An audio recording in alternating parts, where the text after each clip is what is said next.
നമസ്കാരം. 1.5 മാസത്തോളം നീണ്ടുനിന്ന ലോക്സഭാ തെരഞ്ഞെടുപ്പിന്റെ പ്രചരണം അവസാന ഘട്ടത്തിലേക്ക് എത്തുകയാണ്. വൈകിട്ട് 6 മണിക്കാണ് പരസ്യ പ്രചാരണം അവസാനിക്കുന്നത്. നാടിളക്കിയുള്ള പ്രചാരണമാണ് അവസാന സമയത്ത് നടക്കുന്നത്. സംസ്ഥാനത്തെ ആവേശക്കടലാക്കി മുന്നണികളുടെ കലാശപ്പോര് നടക്കുകയാണ്. പലയിടങ്ങളിലും സ്ഥാനാർത്ഥികൾ ക്രെയിനുകളുടെ മുകളിൽ കയറി നിന്നാണ് പ്രവർത്തകർക്ക് ആവേശം പകരുന്നത്.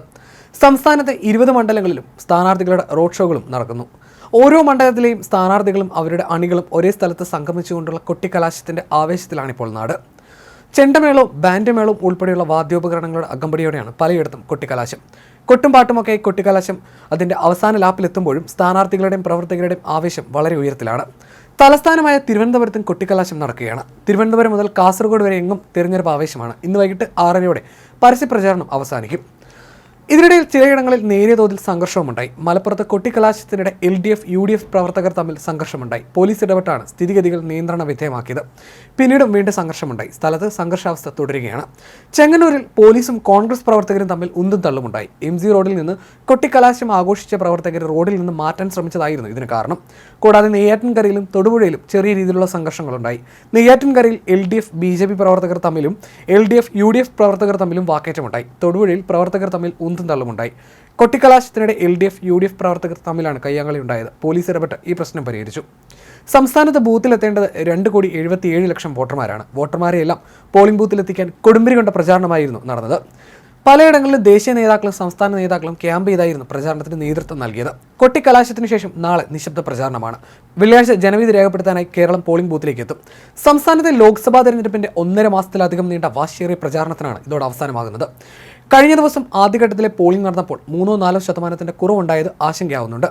കഴിഞ്ഞ ലോക്സഭാ തെരഞ്ഞെടുപ്പിലായിരുന്നു 30 വർഷത്തിനിടയിൽ കേരളത്തിലെ ഏറ്റവും ഉയർന്ന പോളിംഗ് ശതമാനം കണ്ടത്. പല മണ്ഡലങ്ങളിലും പോളിംഗ് 80% മുകളിൽ പോയി. ഇത്തവണ എന്തായിരിക്കും സ്ഥിതി എന്നുള്ളത് ആകാംക്ഷയോടെയാണ് എല്ലാവരും ഉറ്റുനോക്കുന്നത്. 20 മണ്ഡലങ്ങളിൽ 20 കിട്ടുന്ന സാഹചര്യമെന്നാണ് UDF കേന്ദ്രങ്ങളിലെ വിലയിരുത്തൽ. അതേസമയം BJP തിരുവനന്തപുരത്തും തൃശ്ശൂരും പ്രതീക്ഷ വെക്കുന്നുണ്ട്.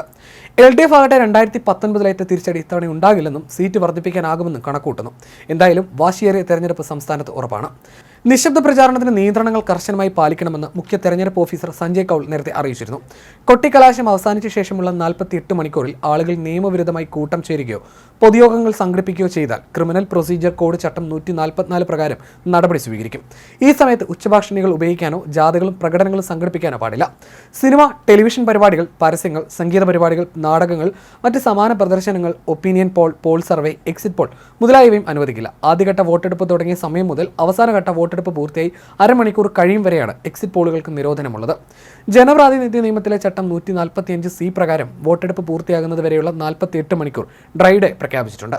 മണ്ഡലത്തിന് പുറത്തു നിന്നുള്ള പാർട്ടി പ്രവർത്തകരെ മണ്ഡലത്തിൽ തുടരാനും അനുവദിക്കില്ല. ലൈസൻസുള്ള ആയുധങ്ങൾ പ്രദർശിപ്പിക്കുന്നതിനും കൊണ്ടു നടക്കുന്നതിനുമുള്ള നിരോധനം തെരഞ്ഞെടുപ്പ് ഫലം പ്രഖ്യാപിക്കുന്നതുവരെ തുടരുമെന്നും മുഖ്യ തെരഞ്ഞെടുപ്പ് ഓഫീസർ അറിയിച്ചിരുന്നു. ഏപ്രിൽ 26 രാവിലെ 7 മുതൽ വൈകിട്ട് 6 വരെയാണ് വോട്ടെടുപ്പ്. ജൂൺ 4 ഫലപ്രഖ്യാപനം.